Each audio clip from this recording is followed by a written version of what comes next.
What's up and welcome to the Criminally Mindless, the show where crime does pay. A staff of 7. Each week we explore the brilliant workings of the criminal mind and the genius D-bags that house them. Now all of the stories you see here are true and even the names haven't been changed to protect the innocent. So let's kick things off with a little petty farceny, shall we?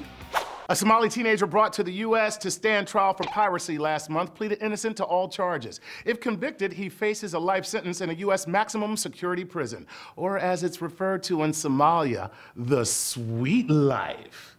And now, a look at me writing this joke, which totally fell flat with my wife.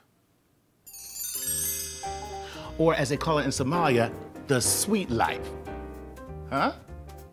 That's not funny. See, life in an American prison is actually better than life in Somalia.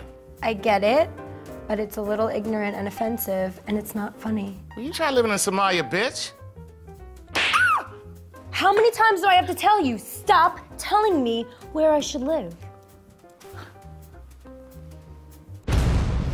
A would-be gangster shot himself in the crotch when his gun went off half-cocked in his pocket. No pun, the AP actually wrote it that way. Lucas Newhart, 27, forgot to put the safety on when he stuffed the gun into his trouser pocket to impress friends in Saarbrücken, Germany. Now, after having his schnitzel stitched, he's facing up to 3 years for breaching Germany's tough anti-gun laws. Really? Shooting your dick off isn't punishment enough? Plaxico Burrs has teams fighting over who's going to pay him millions of dollars, and this guy has to go to jail junkless? It's wrong, I tell you. It's just wrong. Authorities are trying to find out who stuffed 70 dead Siamese cats into 7 large trash bags and dumped them onto a road in suburban San Antonio. Police have not identified any suspects, but theorize it may be a band of canine activists intent on framing Michael Vick. And you were expecting a Chinese food joke. That's because you racist. Speaking of sporting crime, did someone say jock snitch? Jock snitch! Manny Ramirez was busted this week for using a fertility drug associated with steroid abuse. Another athlete busted for using the same fertility drug? It's my team. It's my quarterback. Obviously, the side effects are devastating.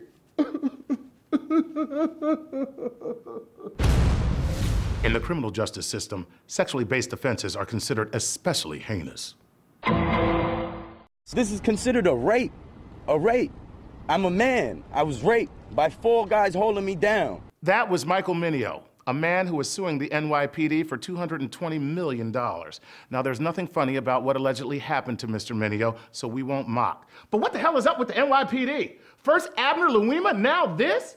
Here with an admonition for the NYPD is a sexy cop. Hi, I'm a sexy cop, and this is my baton, better known as a nightstick, a billy club, or a paddywhacker. And it's not, I repeat, not for sexual assault, even alleged sexual assault. That's right, sexy cop. It's for beating black men. And nah, that's about it. And now let's turn our attention to matters of the heart and a little ditty we like to call, But I Love Him. Police arrested this woman, 23-year-old Fallon Gonzalez, for stabbing her husband with a kitchen knife. According to police, he gave her divorce papers. That's when she suggested, well, let's have sex. While that was happening, she pulled out a knife and apparently stabbed him in the chest. When asked why he allowed himself to be stabbed multiple times, Mr. Gonzalez replied, I was just trying to finish. Hey, we've all been there, right? Huh? Come on. Chucky? Chucky! Is that my mom calling me? Oh, well, you know that can only mean one thing. It's time for... Now, you know your mama taught you better than that. 72-year-old grandmother Catherine Winkfine was pulled over by a Travis County Constable deputy and subsequently tasered, arrested, and sent to jail. What? Seriously, I couldn't make this up, and I don't even like old people. Here's what it looked like. Taser, get on the ground! Get on the ground! Ooh. Here with an admonition for the Travis County Constable deputy is a sexy cop.